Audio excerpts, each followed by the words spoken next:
All right, let's make sure everybody else is up in here before it's officially time to go. Don't click the Colts channels, Nick. All right, there we go. 1 check mark and 2 check mark. Good morning. Good morning. It is 7:32 a.m. Mountain Time, the 1st of February, 2022. I am Nick Kendell and joined by, as always, Scott Kennedy down in Mobile, Alabama, covering the Senior Bowl live. Scott, how you doing this morning? I'm doing well. Trying to fight some technical limitations in a hotel room. We're streaming off the phone here. Got hotspot the phone. So Verizon 5G. There's a plug for Verizon. Seems to be doing well so far, but good. Weights and measurements came in yesterday at Senior Bowl, and those are always kind of interesting to peruse over just a little bit. And looking forward to getting out there and watching some football, watching these guys play today. Yeah, not to be totally cliche, but it does matter more than the normal small talk. What's the weather looking like down there? I know that they had some bad projections as far as wind and rain and chill, but that's probably what you want with these quarterbacks. Today should be nice. Today should be safe. Like about the only thing I didn't pack was sunscreen. So Oh, I Scott. didn't really think about it. I might end up getting burned today and then freeze my butt off tomorrow. See, I worked in otolaryngology for about 4 years, head and neck cancer, and I saw some pretty serious things in my day working in head and neck cancer, and I don't mess with that anymore. We say melanoma, sunscreen, the hat, all that jazz. So make sure you get yourself some sunscreen. Take care of yourself, Scott. We got Bryce coming in. Good morning, Broncos country. Billy's in the house too. Good morning, Diamond Rattler. Boom, let's go. Awesome to see you. We got Mile High Truth coming in. What's a crackin'? Good to see you. Luke Wright's in the house. Good morning, Nick and Scott. EJ, good morning, Nick and Scott in Broncos country. US Dave, Jeremy Sean. Sunny days with the coffee.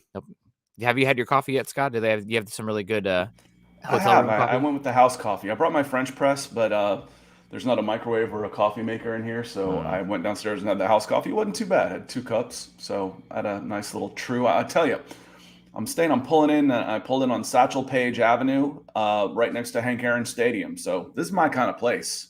Yeah, absolutely. Satchel Paige. I had a baseball game back in the day, and I used to always use Satchel Paige as my starting pitcher just because he was incredible in that game. Um, Let me see. We got a question coming in here from Anthony Cox. Good morning, Anthony Cox.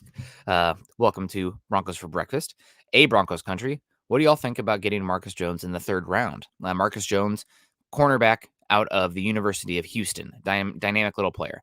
He's a very versatile player, an amazing coverage in the slot, not to mention a very good kick returner. Um, I don't think the 3rd round, especially if you're talking about the Rams' 3rd round pick, that's a bad choice. Marcus Jones was mocked to the Broncos by Dane Brugler in his latest mock draft with the Rams' 2nd round pick. So he might even go earlier. He is diminutive, to put it lightly, 5'8", I believe, which for a cornerback can be an issue. Maybe not as much from the slot, but I honestly like the trend. Yeah, I really like the trend going forward where your slot guys are a little bit bigger because you have so many matchup tight ends these days. So the smaller slots are scaring me a little bit. But Marcus Jones, the return ability, the ball skills as well, playing for the University of Houston Cougars, very good player. A good shout out there. I'm not sure. I don't think Marcus Cox is at the Senior Bowl, right? I've seen him in passing, but he is or he's not. No, okay. Scott's having to work with the refrigerator in the background, so he's not gone deaf, guys. He's not trying to learn sign language here. He's just I'm almost like I'm in the background. There's a little bit of a hum. I don't know how much it comes through, but you guys notice how Chad always, when he's done talking, he always sits back and mutes. I've also realized that's a good way for me to stop interrupting Nick. somebody needs a mute to get me to shut that bleep up. DWI guys coming in here. Good morning, gents in Broncos country. Falling Sloth is in the house. Howdy Broncos. CC morning, Nick and Scott. Victor Rios is in the house. Good morning, guys. Good morning, everybody from DBA. Worm from Air coming back for more. Good to see you, Worm. Good morning, guys. Can't wait to get into some Senior Bowl coverage. Clee saying, lovely Alabama, said no one ever. Mobile, Alabama is very nice. It's on the Gulf, so I would not like some about. I'm not here to disparage anybody's state because besides Nebraska, if you live in Nebraska, I'm sorry, I have to do that as a Most of hot dog. But Alabama is very nice. It's called, their license plates say Alabama the Beautiful for a reason. You get down here, you got the Gulf Coast, part of the right next to the Panhandle. There's just a little slice. So whoever was drawing that up and gave that entire coast of Florida got screwed in that deal. yeah, There's some great lakes around here, forests. Alabama's a nice state. yeah, no, it's Appreciate the stars, Travis. Yeah, thank you so much. Morning, fellas. Watching Denver Broncos for life. We also got Kareem in the house. Buen dia, mios amigos. I did not take Spanish. So Scott's muted, so you're just kind of Good day, my friends. good day. Buen I knew dia, mios mis amigos. amigos. Buenos dias. Okay. Buen dia means good day. Yeah, buena dia. See, I took French like an idiot. I don't know what I'm doing. Roy Osborne. Good morning, Nick and Scott. Speaking of French vanilla coffee for me this morning. I love me some good French vanilla. Trevor Sandel. Good morning, fellas. Always coming in with the support. Trevor, DeAndre Weatherspoon. Morning, guys. We are in the AFC conference with good quarterbacks and a division with top shelf quarterbacks. Broncos need to get a quarterback to get back into the playoffs. No developing quarterbacks. So I think DeAndre is saying here that Broncos need to get a veteran that can give them a jumpstart in competing back in the division again, not a draft pick at the quarterback position. But we'll see. Broncos do have to get the quarterback right, period. That's it. Ken Rose in the house. Good morning, Broncos country. Ernie Mays, always great to see you. Hello, Broncos country. Albert Knopper's in the house. Sean Burns in the house. Brent Weber. Clayton Huron's in the house. We got a lot of people. Good to see you. Want to say hello to everybody. Gary Neighbors in the house. Senior Bowl quarterback. Let's get into it. Okay, I think I'm caught up. Jeremy Bales. Also, that's a name I don't recognize, but want to say hello to Jeremy as well. Peter Middleton. Also, God bless you, Peter. Senior Bowl. It's here. And this is one of the best Senior Bowl since 2018 for covering the quarterbacks. And we had our first taste of information, breaking news, I guess, yesterday with the quarterback measurements coming in. And probably the biggest thing that sent ripples through draft media, through NFL media, Kenny Pickett, a lot of people's quarterback 24 years old, University of Pittsburgh, declines. I don't want to say refuses, but declines to have his hand measured. Said he's going to have it later on because he's doing some stretches to make sure his thumb is read correctly because he's double jointed and it jettisons off differently. So officially hand size season, guys. Kenny Pickett does not refuses to have his hand size measured, and we're waiting on that measurement. Well, he came in at 6'3", 6'3 and a quarter, 217 pounds, and he's got shorter arms too. So he only had a 72-inch wingspan, which is 6 feet. You know, most of these guys have. There's a condition where when your arms are considerably longer than your height, and like 98% of NBA players have that condition. Most of the football players have it. That he's 75 inches tall with a 72-inch wingspan. That's a little strange. So he's been fighting some. What he'd be really good at is bench press when he starts doing the lifts and stuff with the shorter arms. But he's been fighting for what he has been doing through his career as a quarterback, through his life, some physical limitations that he's had to make up for with shorter arms, which is leverage. You know, if you're a pitcher and your arm strength, it's different with your leverage. His height was good, but his hand size was smaller, so a little bit different, just a little bit different there. Yeah, and why does hand size matter? So we'll get into this a little bit. Everybody thinking it's overrated. Yes, it is overrated, but it is a data point with some. It does have some basis in outcomes in the football game. Kenny Pickett had, I believe it was 19, I think actually 19 fumbles during his career at Pitt. A lot of those in the pocket, not related to, rushing the football. It's not like he's taking big clean hits from linebackers. It's him getting it knocked out from within the pocket, a la a Daniel Jones, a la a Derek Carr, somebody who I know a lot of people have compared Kenny Pickett to as Derek Carr. I don't care so much about the arm length. So much. I know that Paxton Lynch had some of the longest arms ever recorded for a quarterback, which I thought was a detriment for him because it made his release just that much more elongated in the pocket. Everything was long and slow with Paxton Lynch. Not that issue with Kenny Pickett, but the hand size matters. Double jointed thumb or not. You're getting into such weird minutia there with that kind of stuff that's like, okay, you're such an outlier that now you're trying to sell me on this double jointed thumb as to why it won't matter. You're doing hand stretching exercises to maximize your length. It's enough for me that I wouldn't take him in the top 10. I guess that's the simple thing. He's still a very good quarterback, and the hand size should not be enough to take him off the board by any means. But with being 24 years old next year, the hand size not lighting the absolute world on fire, there's enough variables for me that I probably am not taking him in the top 10. Now, if he comes in and is amazing on the whiteboard, he kills it in practice, et cetera, they're going to have more information than me. But yeah, you're looking for the freak types. In the top 10, you're looking for the athletic freaks, the football freaks. Not necessarily, he's okay, but that's not what you're looking for in the top 10. So, I don't know that I'd want any of these guys in the top 10, to be honest with you. We've said that for a long time.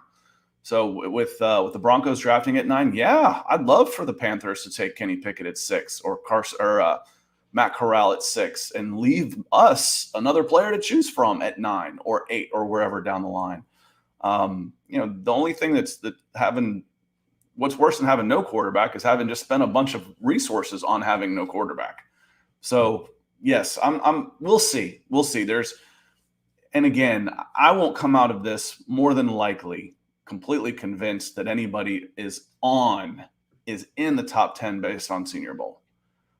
They can play themselves out of it for sure. Yeah. You can cross guys off the list, but in a setting like this, you're looking for the tools. You're looking for the accuracy in a closed environment. You're looking for arm strength. You're looking for release and footwork. You're looking for the tools. Tools don't make you a top 10 quarterback for the most part. Then you say, okay, this guy's got the tools. Now let's dig deeper and deeper and deeper. You can play yourself out of the top 10, out of the draft, Jamie Newman, Felipe Franks, et cetera, but it's really hard to play yourself up into that level. Mac Jones played himself into the I want to see more level, but because he showed he was a really good quarterback, good against the blitz, good under pressure, all that type of stuff. And then when he came here, he showed, he's got the arm strength too. So it's this is a tool in the evaluation process. This is not the evaluation process. Yeah. Juan Espinoza coming in here. Good morning, gentlemen. Good morning to you, Juan.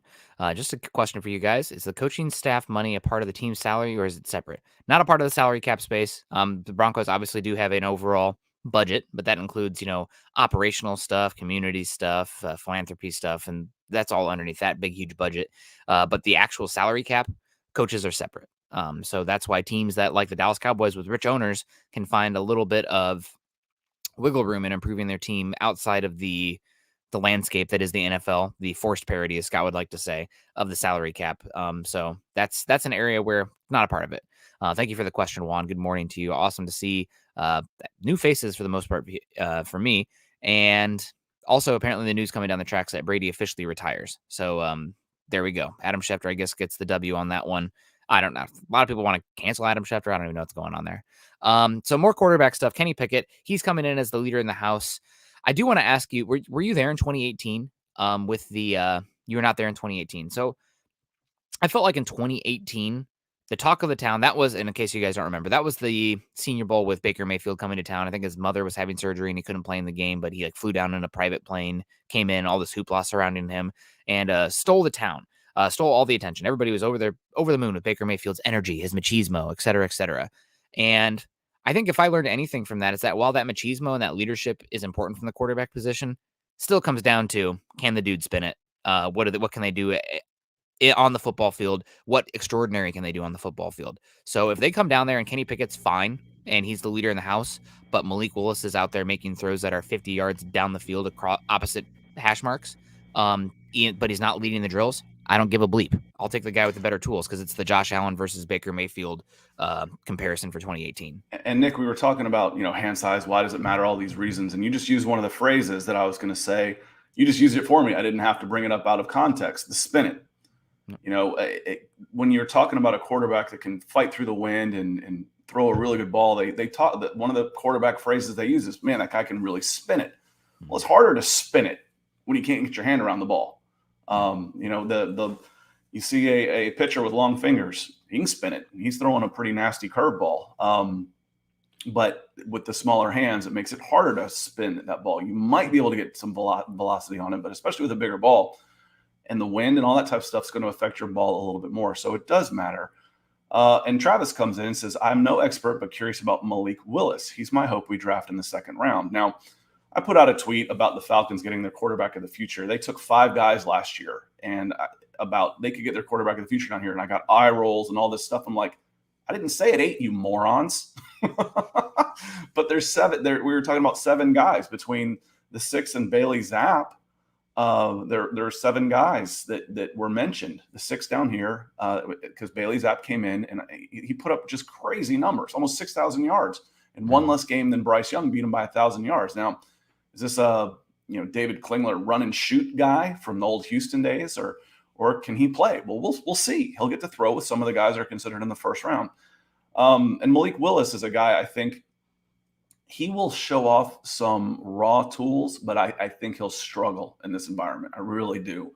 When you're taking away the legs of a player who can run, who's one of his best weapons is running, and in a setting like this is pocket throws. And the most running you're going to do is a bootleg and a throw, which is nice. You can show off your footwork, but 7-step drops and release, it's not going to be his best attribute, which is good because if you really like him, he may come down the boards a little bit and be available in a second, because I think he'd be a really, really good second round option. I think so, Travis. I would like to trade up into the back end of the first round for the quarterback of choice, ideally, because getting that fifth-year option, that extra year of control is nice. Now, if it's cost way too much, obviously don't do that. So, shove off. Let's just say Bengals picking at 32, trying to trade up there from wherever the Broncos are picking in the second round. You can just sit there and take the quarterback in the second round in that case, but we'll see. I like Malik Willis. Let me preface this. I really like a lot of these quarterbacks. I like 7 quarterbacks in this draft class. Most of them I like day 2. You were mentioning Bailey Zapp plus Matt Corral, the quarterback that's not down there competing. I want to give a shout out to Caleb Ellerby, who I really think at Western Michigan, talk about spinning. That dude's got an NFL frame and an NFL arm. Maybe probably could have come back for another year, but he impresses the heck out of me. If you get a chance, Scott, you should turn on some Western Michigan this year. They have a wide receiver named Sky Moore as well, who is just awesome. He is so awesome. One of my favorite players in the class, honestly. But okay, go ahead. Real quick, going back to the chat here. Lawrence comes in and says, who else has some pretty freakish features that we can capitalize on? I think if you want to take about the freak of freaks, it's the Minnesota kid, Falele, whatever. I'll call him Falele probably till he dies. Daniel, say it for me, Nick. Daniel Falele. Okay, there we go. 6'8" and an eighth. 387, 11-inch hand, 35.5-inch, and at 7'2" wingspan. Yeah, that's pretty freakish. Yeah, he is freakish, no doubt about it. Still pretty new to the football game. They found him at an Australian Football League camp in Australia, and he got a lot of hype from there. If you guys have been paying attention to the NFL at all this year, you know that there was another case of a similar player like this, absolutely massive human being, no experience in football, from Australia, Jordan Mailata. The Eagles able to find a not a plug and play, but a freak left tackle in what was the 5th round when they drafted him, and he's been incredible this season, one of the best tackles in football. So I'm incredibly interested to see Daniel Falele. I've listened to a few interviews with Jim Nagy as well, who is the coordinator, the president of the Senior Bowl. I don't know what his title would be. Former NFL scout for a long time with the Seahawks, Jim Nagy. And he said that Falele is so good in his stance, gets down there, that a lot of tape you see him be lower in his stance than the edge rusher he's going against. And there's some talk that Falele, being 6'8", could play some guard, which is unheard of for a guy that size, because who does that sound like? Who does that sound like? That tall with playing guard? It makes me think of Orlando Franklin, but I'm a little bit Spencer Brown. Remember me telling you when I'd show you the Senior Bowl stuff last year, how when he played right tackle, and I had and I was shooting video from the sidelines, and I was going across the offensive line, he would disappear behind the guard at 6'8" and he would disappear. So the flexibility, meanwhile, I see a picture of Jalen Mayfield and he can hardly get in a stance, at 6'3", 6'4".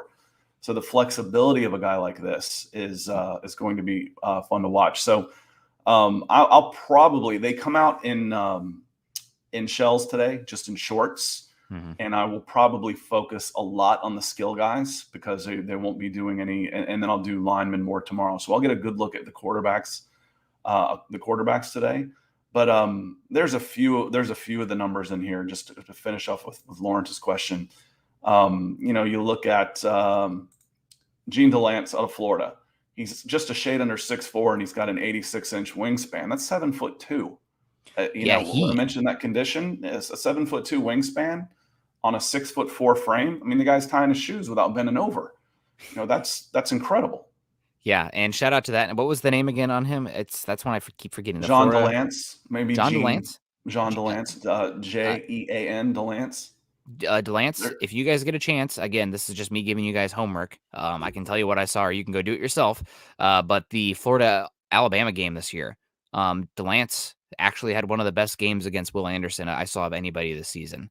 So Florida obviously had some hairy quarterback situation and offensive system situation with Mullen being shown the door for Napier there in Gainesville, but he actually really impressed me in the Alabama-Florida game. So I'm curious to see how he does this week. There's some tackles to be had.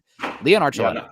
Go ahead. I think it's easier. The guys that worry you when you've got arms that long. Again, think of your bench press. When you're he can only do 15 reps. Well, he's moving it 3 times farther than anybody else, and he's losing the leverage. But when I can take a drop step and reach out literally an extra half a foot on a guy and just shove him around the corner, that's why you like length in your tackles. Leon coming in says, "Good morning, guys. I'm starting to get worried about who they are looking at for our coordinators. What are your guys' thoughts?" I know off subject. I agree with you on this one a little bit, Leon. I'd like to see kind of a grizzled vet come in with a first time coach, and not just have an entirely new first time head coach, first time offensive coordinator, and is this going to be a first time defensive coordinator or someone that's really young like that? I'm with you on this one. Are you Arthur Smith bringing in Dean Peace out of retirement, somebody that has been in the league and seen everything that you can use as a sounding board that you trust? Hey, he's not coming for my job. He doesn't want it. He just retired.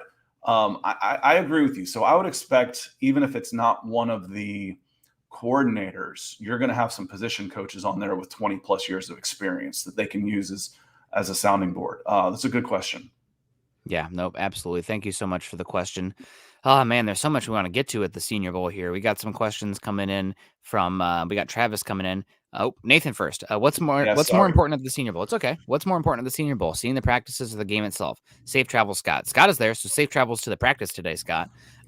He is down in Mobile on location. That's why no green screen in the background. Left his cozy basement lair in Georgia to head down to Alabama. But the practices are way more important than the game itself. You want to know what the NFL thinks of the game? The league, the owners, the GMs, whoever the decision makers, 99% of them are already on their planes back when the game is taking place. They're gone. And Nathan, how I was going to answer this is I don't watch the game. I don't. Football games are the ultimate team sport for the most part. And it's really hard to get some things going. Now, you'll see some guys flash here or there, but a game is also a smaller sample size. Again, you might see a guy flash. You might see a slot receiver make a good move and do all these kind of things. And, that's great, but is this just having a good game? The level of these guys is close enough that you can have a different player of the game all the time, but he's still not necessarily a good prospect. So seeing them again in a controlled environment, these are the things I want you to do. I'm going to watch these 10 guys. I'm the linebackers coach. I saw the Patriots at Chipotle last night. There was like 10 coaches here. They're going to break out and they're going to watch different positions. I'm going to watch these same 10 guys do the same thing 10 times. And I'm going to see who does it better. And these are the football drills that are going to translate to what I'm looking for on the field. And then I can teach. And then again, this is part of the evaluation process. Now I'll go, okay, this guy can't play because his feet stink. This guy can't play because he can't bend. This guy's too small, whatever. I'm crossing guys off the board. So then I elevate the guys to the board and say, now I want to know more. Now I'm going to make sure I'm at his pro day. Now I want to see him run. I want to see him time. Okay, this guy ran a 4.4. This guy ran a 4.38. Okay, similar, but if I got to pick, I'm going to go with the 4.38.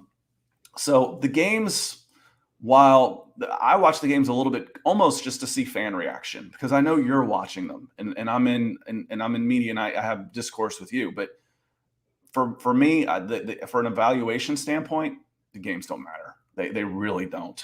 Yeah. Travis coming in asking about Oklahoma players at the bowl, at the Senior Bowl. I know there's a defensive tackle whose name is escaping me right this second as I scroll through the list of the rosters here, who had, I think, 35-inch arm length yesterday. I know that his tape has been up and down. It's not Mathis, because Mathis is the Mathis. Okay, it's Perion Winfrey. Had pretty good measurements there at the Senior Bowl. I know he had a lot of hype coming into the season. Didn't really live up to the hype, but I'm excited to see him. There's also a linebacker from Oklahoma as well who's getting some hype, who I'm excited to see what he can do in Brian Asamoah the second. So we'll see both of those guys down there. It's unfortunate, and I will say that the Senior Bowl, I've never been to the Senior Bowl. I've watched a lot of the practices. I'll have to get down there someday. Typically, Chad would send somebody else down to the Senior Bowl, and I'd be making the drive to Indianapolis because I was pretty close in eastern Iowa, and my sister lived in Indy, so that was nice.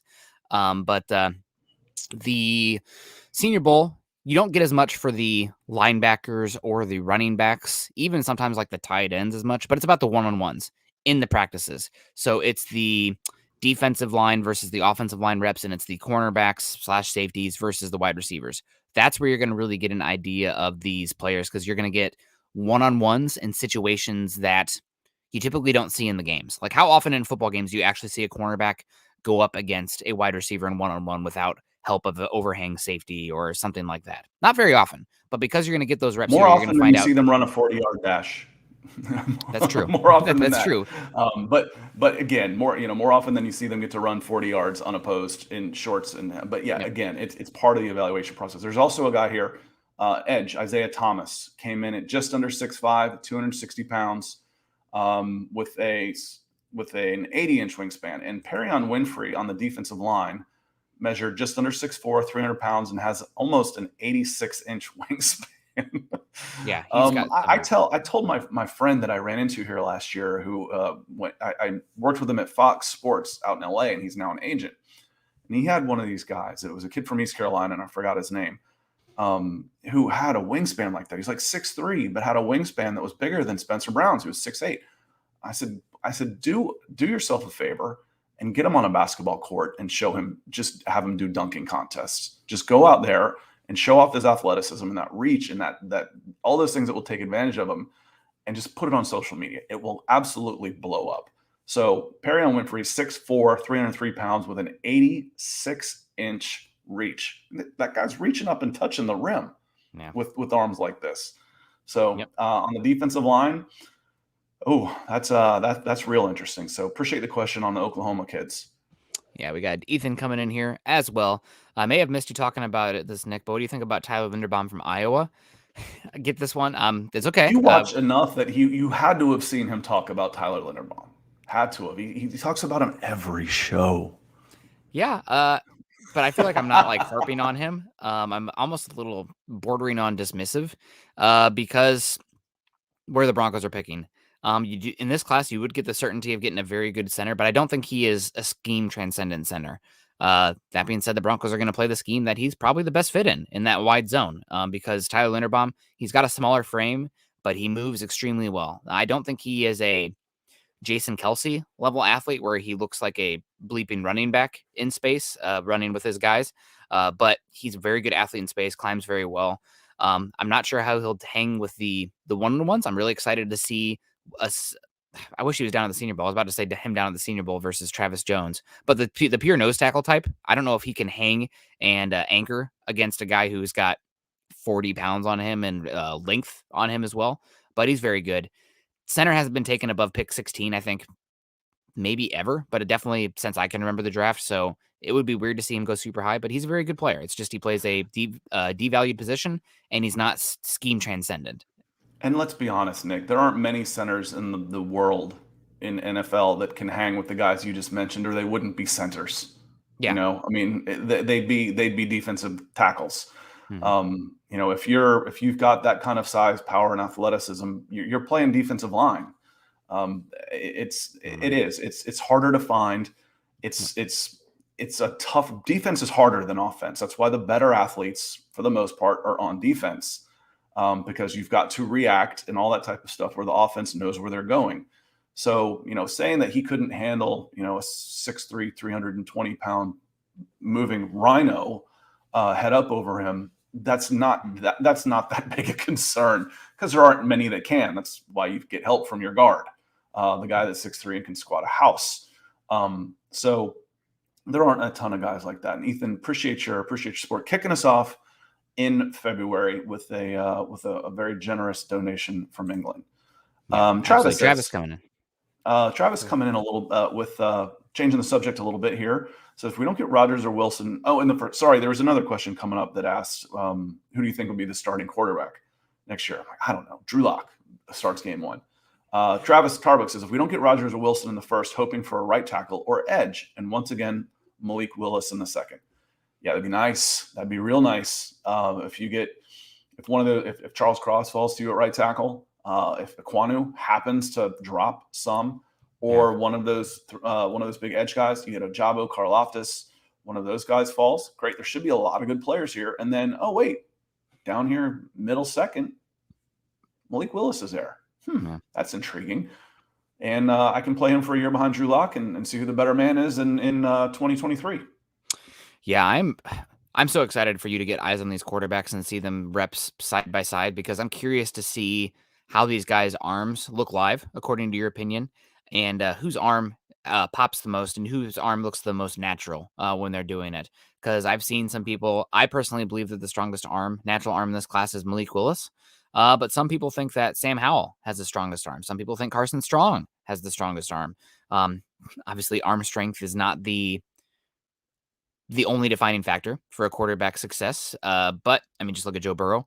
But also it matters a bit. I mean, you saw what the Rams have been able to do moving on from Jared Goff to Matt Stafford, whose arm talent is just that much better, that much cranked up.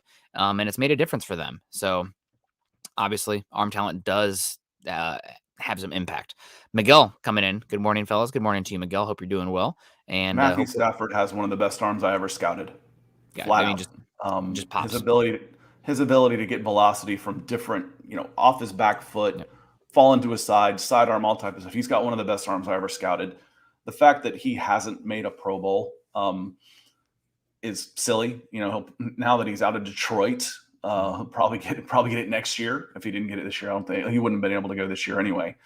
But Matthew Stafford has an elite arm. You don't need a Matthew Stafford arm to be successful, because very few have a Matthew Stafford arm. Peter coming in also. He says, which initial measurements encourage you for the QBs? Any surprises?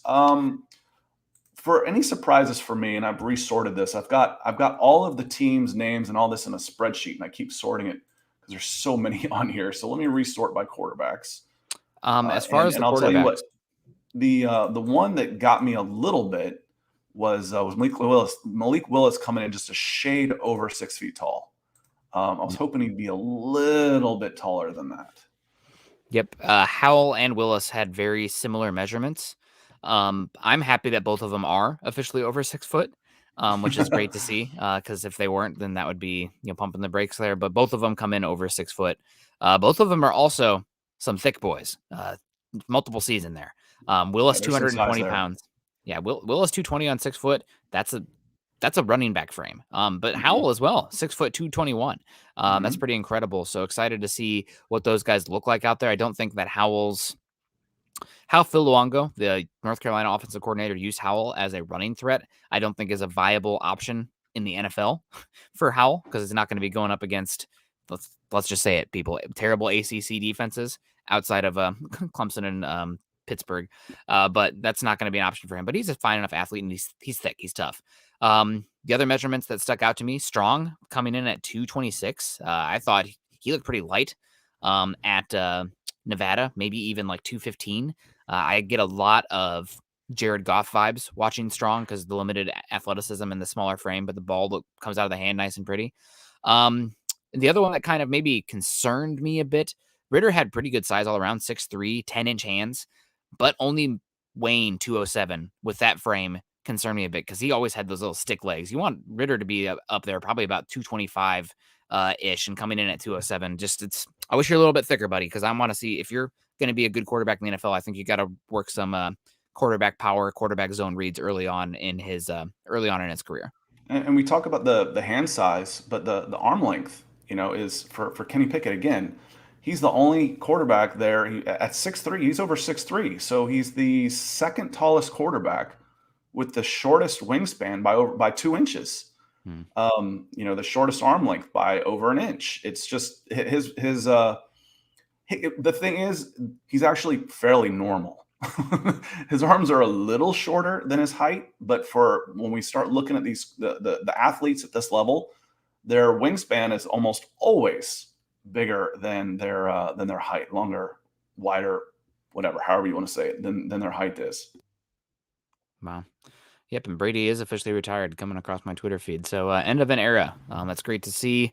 Happy for Brady having a good career. Good to go off and ride off in the sunset with a supermodel wife. Happy he doesn't get to ride off into the sunset though, like Peyton Manning did it with as a Super Bowl champion. So yeah, some more measurements here that kind of interested me in this game. Some players that are sticking out to me that I'm excited about. Arnold Ebiketti, the edge rusher from Penn State, transferred from Temple, came in under 6'3", which is a little bit short, but I think he had 34-inch arm length. I thought he looked pretty darn good for Penn State this season when I watched him versus Ohio State, versus Michigan, versus Iowa. Fun player there as well. I'm really excited to see Cam Thomas at edge from San Diego State. He's gotten some comparisons to not Clellan Farrell. The actually good Raiders pass rusher whose name is escaped. Max Crosby has gotten some comparisons for Cam Thomas, so we'll see on that one. Any other defensive lineman that might be interesting? I see there's some conversation here about Travis Jones in the second from UConn. If you guys don't get, if you want a nose tackle on your defense and you can't get Jordan Davis round one, probably Travis Jones is the guy you want. We'll see how he does this week playing for UConn, a terrible football program, but has had some pretty good athletes come out of there. I want to see how Devontae Wyatt does. Maybe somebody that could sneak up a little bit. Came in at just under 6'3", 307. Interested in seeing him for sure. And then there's a lot of these guys. John Ridgway is someone that always shows up a little bit later, halfway down on my mocks when I'm doing them. Arkansas? Yep, Arkansas, just shade under 6'5", 330. Yeah, he's 81. So I'm interested in seeing how John does out here and how he moves around. And when you've got tools like that, even if you get pushed around, if he shows the athleticism and that he's light on his feet, that will, when you've got that size, when you've got plus measurements in something, you're willing to forgive some of the other deficiencies. Like, well, he got pushed around a little bit. Yeah, but he's 330 pounds and, just figuring out what to do with his body, and he's got athleticism. We'll strengthen him up. So I'm interested to see how he moves out here too. Yeah, and keeping it on the defensive line, one who impressed me a lot that I'm curious to see how it keeps going for him. Some people think he might actually be the best interior defensive lineman in this class is Logan Hall out of Houston. He came into Houston, I think, probably weighing about 230.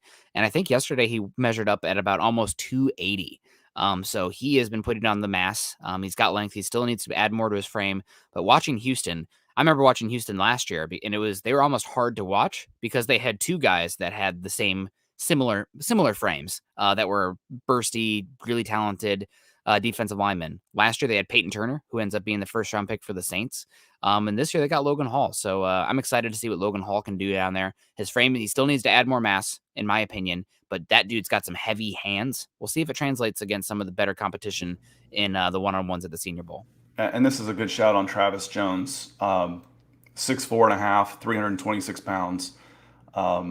He was someone that I, people have said if he was at Georgia, he'd be Jarvis. You'd know who this guy was instead of at UConn. So I'm looking forward to seeing him down here as well. He might be able to make himself a good deal of money. Because you see, the people say, he plays. Who's he playing against? What's his competition? Sometimes the competition you face isn't under your control. So I grew up in Georgia. Every top player you've ever heard of, including Champ Bailey, played at a small school, just for the most part. They all played at small schools. And I've said Herschel Walker is Herschel Walker. If you take him and take him from a single A school, or if you drop him at Parkview at 7A, or wherever you happen to be from in one of the big schools, he's still Herschel Walker. Is he dominating his competition? Okay. Now I want to see the measurables. Okay. Why is he dominating his competition? Because they're so smaller? No, he's still 6'3", 230 pounds running 4.4s. All right. Now let's see him in this environment. So Travis Jones is going to get to go against better players than he's faced, and for the most part, in his entire UConn career.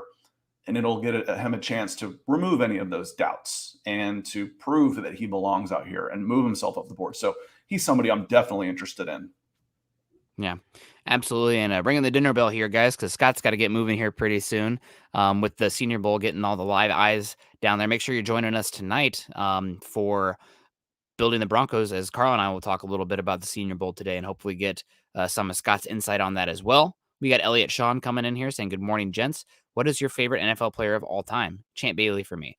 Favorite NFL player of all time for me would have to be Peyton Manning, just because I mean, God, what he did to the game, he changed the game. He's still an ambassador for the game. I know that Tom Brady is the GOAT, but I would argue that Peyton Manning's been the face more than Tom Brady has. Brady's been a little bit more of the evil empire face, where Peyton's the more, oh, shucks, kicking rocks, hands in his pocket, just a nicer face, in my opinion. But I'm super biased. I'm pro Peyton Manning propaganda all day. So I don't know. Don't think that we don't use that Southern accent to our advantage. Oh, absolutely. Because Peyton's as ruthless as anybody out there on the field. I always say, it's you fast talking city boys, don't take advantage of us down here. Go ahead and sign right here. Go ahead and sign that. Don't forget this initial here. Yeah, we're good. Mine's Jesse Tuggle. Easy, the hammer. Jesse Tuggle played for the Atlanta Falcons in an era when it was tough to be an Atlanta Falcon. And he was a former walk-on at Valdosta State, which is a smaller school down in South Georgia. So he wasn't even given a chance he wasn't even a walk-on at he went and played at Georgia. No, he was at Valdosta State. I don't remember if he got drafted, but it wasn't very high. I think he may have been undrafted, but it wasn't very high regardless, and ended up, go look up Jesse Tuggle ref and look at the numbers he put up. Over 200 tackles several times. If he was at a better franchise, you'd hear him talked about in the names of some of the Bears guys, Brian Urlacher, Mike Singletary. But and I was actually in a kind of a cool story here. I used him as an example. I was talking in front of 400 kids at the Army All-American Combine who were about to go out and test and do all this type of stuff. And I was giving them an example. I said, listen, don't let anybody tell you no. If you think you can do it, go do it. Go walk on. Go do something. Go earn it. And I told him about Jesse Tuggle. Jesse Tuggle's about 5'9", 5'10". I said, he's this tall. And he went and did all these things. Well, Jesse had a son named Justin who was at that combine, and Jesse was there and heard me talking about it and came up and said hello afterwards. So that was really cool. That is really cool. Other shout out for me, for a player, Shannon Sharp. I love Shannon Sharp, just a guy who's just a joy to talk to. And then Steve Atwater. Steve Atwater, I ran into him in the combine multiple times and sat there and talked football with him on the side, like in between interviews for hours. And he didn't have to do that. I was just some punk kid, 23 years old probably at the time, talking football with living legends Steve Atwater, but he's that kind of dude. So if you ever get a chance to talk to Steve Atwater, he will make the time of day for you because nobody's too big for him or too small for him. He's a great dude. Jacob Foster coming in. Thank you so much for the support, Jacob. You are amazing. And we appreciate you always coming in and supporting us. We also got John Prescott coming in saying, which 3 players do we feel will make the most money through the Senior Bowl and the Combine? Oh, buddy. That's a tough question because we're still so early in the process. Don't even know what it's looking like just yet. You make the most money. It's kind of like what a logarithmic decay looks like chart. Scott, is that way too nerdy for you? Well, what that looks like on a line graph? Is it basically an exponential curve? But the opposite. So it goes up way top. Either way, a reverse exponential curve. Yes, exactly. That's how people are paid. Exactly. If I look at the contracts, and I put them on a line chart from the first pick to the 100th pick, it drops off steep and then it flattens out as nobody makes any money at the end. Exactly. I'll give you the opposite on this. Which 3 players do you think have the most to lose at Senior Bowl, Combine, Pro Days? How about Aiden Hutchinson? If Aiden Hutchinson's a top 5 guy right now and he goes out there and David Ajabo just absolutely blows him up at the Combine or, at the Pro Days, which is possible. You look at some of those Pro Days last year and you look at the guys at Penn State, it was insane. So that's who I want to see Aiden Hutchinson on there. And I'm not saying he has to go out there and be Owe or Micah Parsons, but he can't go out there and just be a meh either. So that's someone I'm looking for. And then Travis Jones, we mentioned him. And then as far as who could solidify themselves, if you look at any of these quarterbacks, if any of these quarterbacks come out there and just open eyes, they're on point all week. I didn't think Mac Jones, Mac Jones is a Jay Barker type. There's another guy I'm dating my with. Jay Barker was a 1992 game manager of the Alabama 92 championship team. He was not a pro guy. And some of that was okay, maybe this is who Mac Jones is. And then when I went to Senior Bowl, I'm like, no, this guy could sneak into the first round for sure. So the quarterbacks have a chance to make a lot of money in this process here.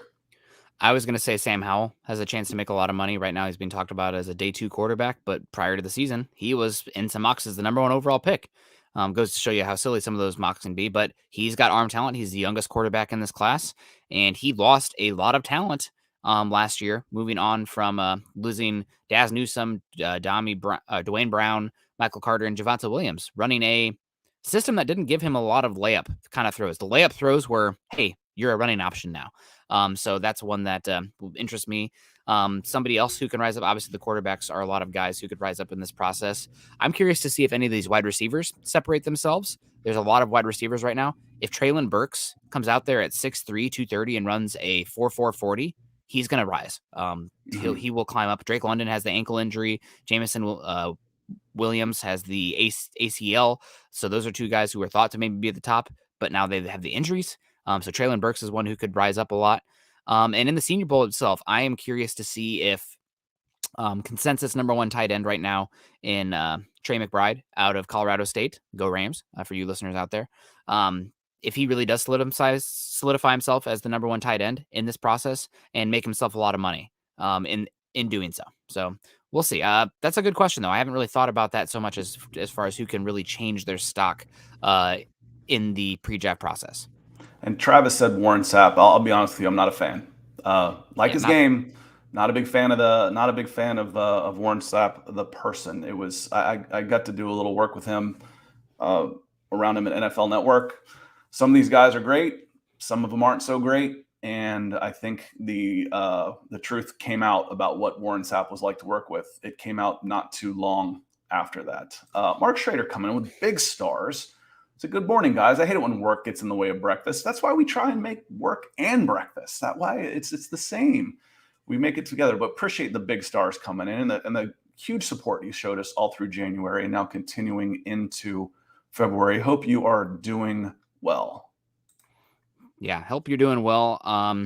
Thank you so much. Some other guys, just looking at the roster here, we talked about him earlier, but like if Daniel Falele looks good as big as he is, I don't think it's crazy to say he could rocket himself up to the top 15 given this class, because there are guys who just that body type, no matter what, he is going to be that big, right? And that's going to transfer somewhat. Like, it's not like, oh, is his athleticism going to transfer or whatever? He's going to be that big and he's going to be that long no matter where you put him on the field. So especially if he can go in there and play guard, he's one who could skyrocket as well. After Iquanu and Evan Neal, I think there's actually a lot of debate as who could be that third offensive tackle off the board. Right now, it has been Charles Cross penciled in there, but I think there's a chance that Trevor Penning or Daniel Falele could rocket themselves up there into that conversation. Edge 3 is up for debate right now. Jermaine Johnson down there at the Senior Bowl. He's one we haven't talked about yet, but he impresses the heck out of me. Very long arms, transferred from Georgia. Really exciting to see him there. So those are some other names that stick out to me. Just off the top of my head, looking at a roster. Peter Middleton coming in saying Gordon wants to come back, but do you want him? And if so, how much?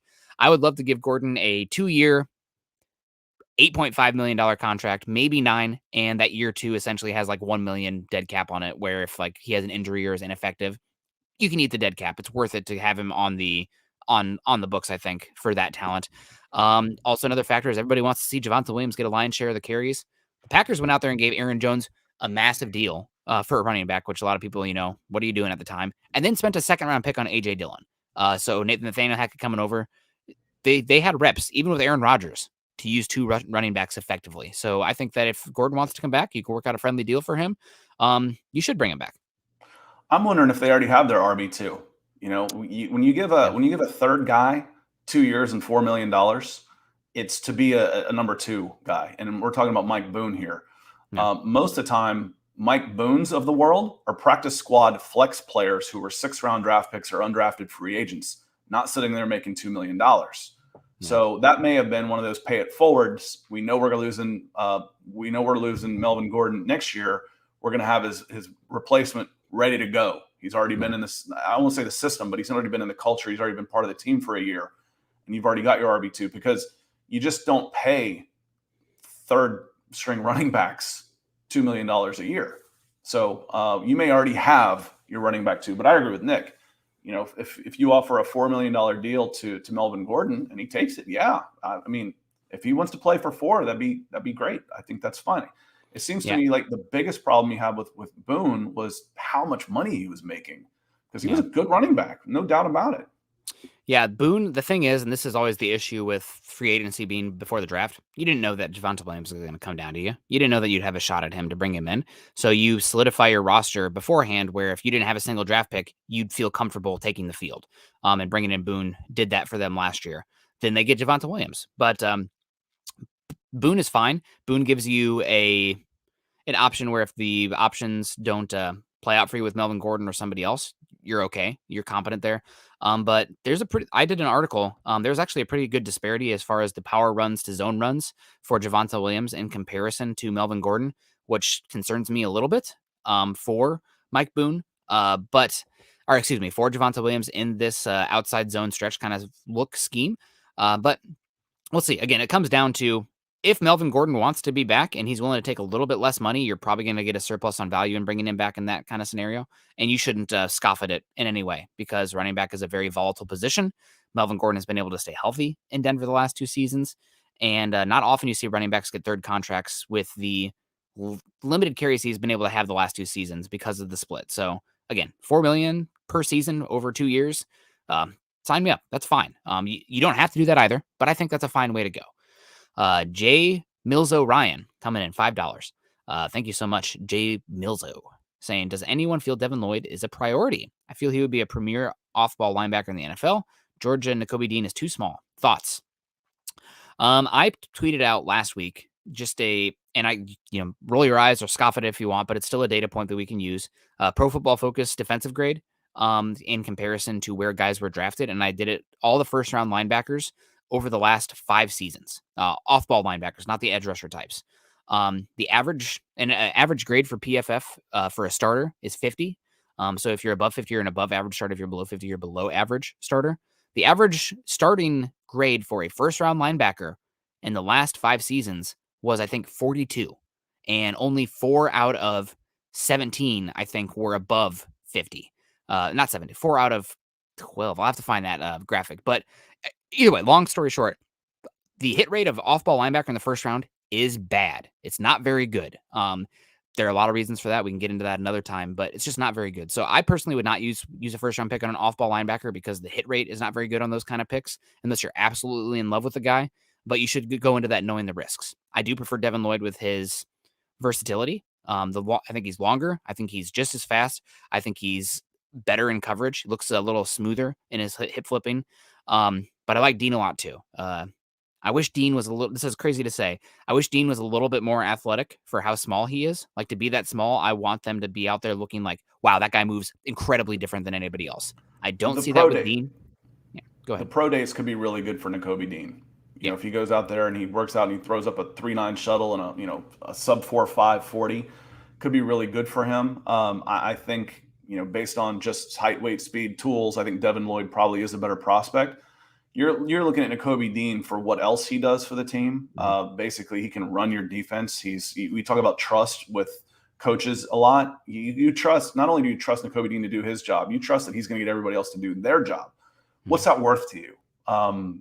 That's going to have a different value based on where you are as a defense. With the Denver Broncos, that might be more valuable than to the New England Patriots or someone else who has, a more veteran, definite leadership team. Nakobe Dean might be, but at 9, I could be excited about the pick, but it wouldn't be my first choice for sure. Yeah, Dean needs to be covered in more of a 4-3 kind of basic look, because if you're asking him to come on, stack and shed offensive linemen, especially uncovered offensive linemen, probably going to have a bad time. He's very smart. The thing that Dean and people think he is fast because he's, a Georgia linebacker flying around, but it's his instincts that are fast. He's already, a step in the right direction most times, which is more important than the athleticism baseline for linebacker. That's a big reason that linebackers don't hit at a good rate. It's because the reps that they're asked to do and the roles they're asked to do in the NFL, they're covered a lot of times in college football. You don't see them getting one-on-one versus tight ends where a quarterback and a tight end can actually take advantage of that matchup like you do in the NFL. So it's pretty hard. And the first basis for a linebacker working in the NFL is instincts and processing. So that's why guys like Devin Bush, who is smaller and an athletic freak, but it's just hips are turned wrong all the time and it's out of place because of that kind of situation. So that's a big reason that linebackers don't hit as much. I would love to take height, weight, speed linebacker in the second day 2 of the draft every other year and hope that one hits, because that seems to be the best way to use that resource and get a hit at the linebacker position for the money. You're not going to find a lot of great edge rushers or cornerbacks day 2 in the draft, but you can find good off-ball linebackers day 2 of the draft almost every single year. Shane Daniels, morning. Shane's coming in with some stars and going to close us out here, I think. Yes, absolutely. I have to get going. 100%. And Gadsden's coming in with all kinds of Gadsden Christopher coming with all kinds of emojis and stuff. So thanks, Gadsden. Welcome to the show. But Shane says, "Good morning, Nick and Scott. Any player you dream as a sleeper pick in the first or second rounds?" So that's kind of an interesting question for me. For one, I don't know enough about the depth of this, the top 100 guys yet, to say who's really the sleeper here. And two, if I'm talking about them this early, they're probably not a sleeper.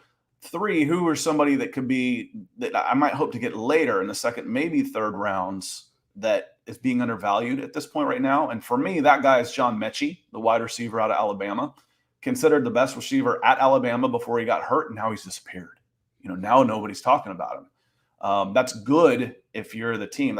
And he'll have a chance to prove if he is healthy and if all that works out well. But I keep an eye on John Metchi as a guy that I'd love for him to fall down the board and get picked by my team. If I'm going, that's somebody I keep an eye on in every mock draft I do. I'm like, all right, has anybody taken Metchi yet? Okay, I'll take him in the 3rd. I'll take him top of the 4th. So that's one guy I keep an eye on too. We're looking for traits and we're looking for a position of value. That could be sleeper picks. Kyler Gordon, out of the University of Washington. Washington Huskies were terrible this season. Their head coach got fired. Their head coach put hands on a player as well on the sideline, got him kicked out. So not a lot of people watching the Pac-12 this season, maybe for good reason. Pac-12 was pretty bad this year, and especially Washington. Very disappointing season for the Huskies out here in Seattle. But if you watch any Husky football, they're starting to get a pedigree with the defensive backs in the NFL. Obviously, you got Budda Baker, you got Elijah Molden, you got more guys. Some people in the comments can probably get me more dog defensive backs in the NFL right now. They're doing pretty good. People know Trent McDuffie in this class, probably the more solid player, but bigger, faster, stronger, longer player, Kyler Gordon, cornerback out of University of Washington.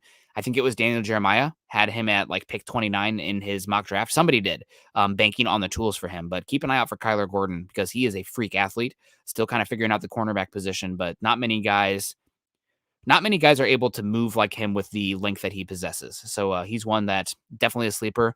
I could see a playoff team being like, hey, we got to keep up with the Chiefs in the AFC. We got to make sure we're slowing down the pass games because eventually we're going to have to go up against, a Joe Burrow, Jamar Chase, T. Higgins combination. You got to play 2-man. And you have to have a cornerback to do that. So somebody like Kyler Gordon sticks out to me. So on that note, Nick, I think we need to go if you want to take care of some matters of business. Absolutely. And I'll head out here and go watch some football for y'all.